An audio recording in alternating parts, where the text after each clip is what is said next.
Welcome to Mayura creations friends. கருந்துளசி, லக்ஷ்மி துளசி. ராம துளசி வந்து இன்னும் கொஞ்சம் ஒரு மாதிரி இருக்கும் இலை. இது லக்ஷ்மி துளசி. இது ரெண்டும் வந்திருக்கு. தேவைப்படுறவங்க ஆர்டர் பண்ணிக்கோங்க. ரெண்டும் அப்படியே காம்போவாக கொடுத்துருவேன். வீட்டில் நீங்கள் வந்து துளசி மாடம் வச்சுருக்கீங்க அப்படின்னா இந்த ரெண்டும் ஒன்றா சேர்த்து வைக்கலாங்க. ரொம்ப நல்லது. பூஜை பண்ணும்போது ரொம்ப நல்லது. ஏன்னா கிருஷ்ண துளசி, லக்ஷ்மி துளசி ரெண்டும் ஒன்றா வைக்கிறது ரொம்ப சிறப்புன்னு சொல்லுவாங்க.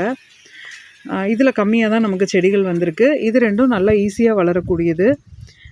பெருசாக ஒன்றும் பராமரிப்பு தேவையில்லை. கொஞ்சம் செமிஷேடான இடமா இருந்தால் போதும். ரொம்ப அதீத வெயில் ஆகாது.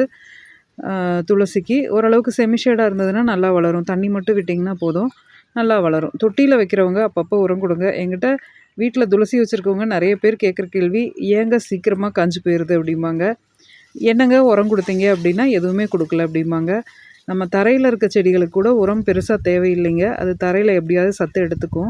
ஆனால் நம்ம தொட்டியில் வைக்கும்போது அதுகளுக்கு தேவையான உரத்தை நாம் தான் கொடுத்தாகணும். அது எதுவுமே கொடுக்கல அப்படின்னா அது ஒரு குறிப்பிட்ட ஸ்டேஜில் நமக்கு செட் ஆகாமல் போயிடும். அதனால் நீங்கள் அப்பப்போ கொஞ்சம் மண்புழு உரம் அல்லது பயோ ஃபர்டிலைசர் அந்த மாதிரி கொடுத்திங்கனாவே போதும். நல்லா சூப்பராக வளரும் இந்த 2 துளசியுமே. தேவைப்படுறவங்க ஆர்டர் பண்ணிக்கோங்க. இதை ஒரு காம்போவாகவே கொடுக்குறேன். ரொம்ப கம்மியாக தான் வந்திருக்குது. இது வர வர துளசி கிடைக்கிறதே ரொம்ப பெரிய விஷயமா இருக்குதுங்க. நமக்கு அவ்வளோ ஸ்டாக் கிடைக்க மாட்டேங்குது. ஒவ்வொரு சமயம் பார்த்தா 20-30 துளசி இருக்கிற மாதிரி இருக்கும். ஒவ்வொரு சமயம் பார்த்தா ஆர்டர் வந்திருக்கும், போய் பார்த்தோம்னா ஒரு துளசி கூட இருக்காது. என்னடா இது அப்படிங்கிற மாதிரி இருக்கும். அதனால் தேவைப்படுறவங்க ஆர்டர் பண்ணி வாங்கிக்கோங்க. இனி வர்ற கிளைமேட்டு நல்லாயிருக்கும். துளசி வளர்கிறதுக்கு எதுவாக இருக்கும். நம்ம வெயில் அதிகமாக இருக்கும்போது வைக்க முடியாது, வெயில் தாங்காது துளசி. இனி வர்ற கிளைமேட்டு நமக்கு வந்து கொஞ்சம் மழை, பனி அந்த மாதிரி எல்லாம் கலந்து வர்றதுனால நல்லாயிருக்கும். ரெண்டாவது இந்த கிளைமேட்டுக்கு நமக்கு த்ரோட் இன்ஃபெக்ஷன்லாம் வரும். துளசி செடியை வீட்டில் வச்சுட்டோம் அப்படின்னா அதை அப்பப்போ பறித்து மின்னம்னாவே போதும். குழந்தைங்களுக்கு அப்பப்போ கொஞ்சமாக மெல்ற கொடுத்தோம்னாவே போதும்.